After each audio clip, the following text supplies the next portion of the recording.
Thank you for accessing this Bible teaching site. I'm Jim Hendricks with the Ministry of Israel's Fullness. This ministry features brief 4 to 8 minute teachings on various subjects from the Bible.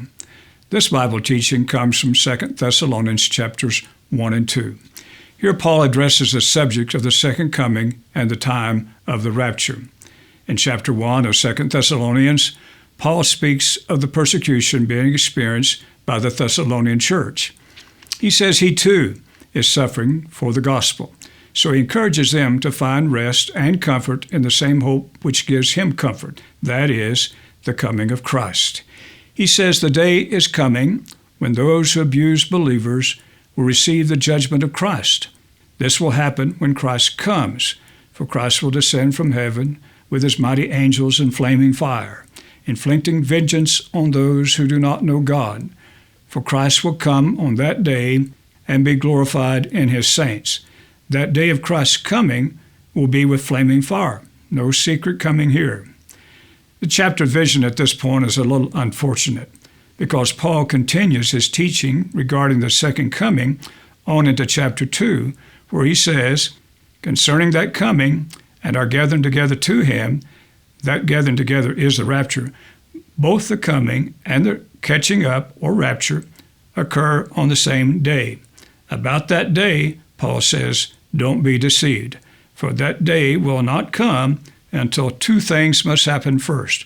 One, there will be a falling away, and two, the man of sin must be revealed. We may very well be at some stage of the falling away of Gentile Christianity, but it is obvious the man of sin, that is the great Antichrist, has not been revealed.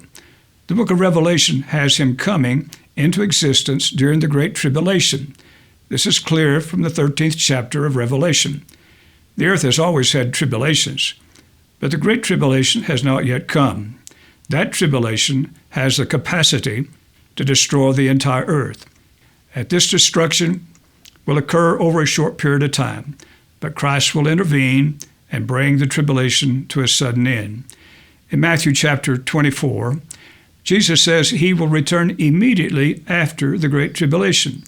Then his angels will gather together his elect.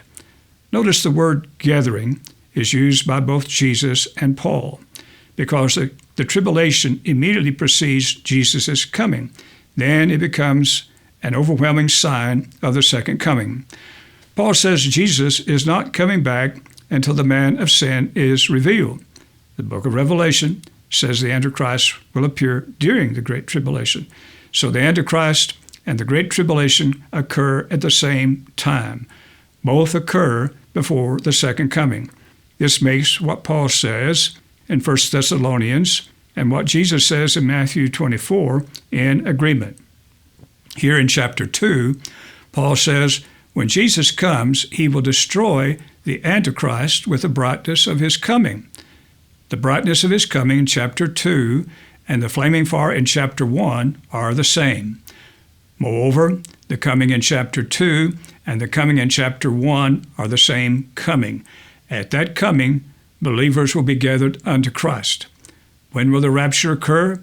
It occurs at Jesus' coming. Jesus said he would return immediately after the tribulation. The Antichrist emerges during the tribulation, and Paul says he would be destroyed at the second coming. If we don't understand the timing of the rapture, we will not understand the great role God has designed for Israel in the final days. If we don't understand the role of Israel in the last days, we will not understand the final events of human history.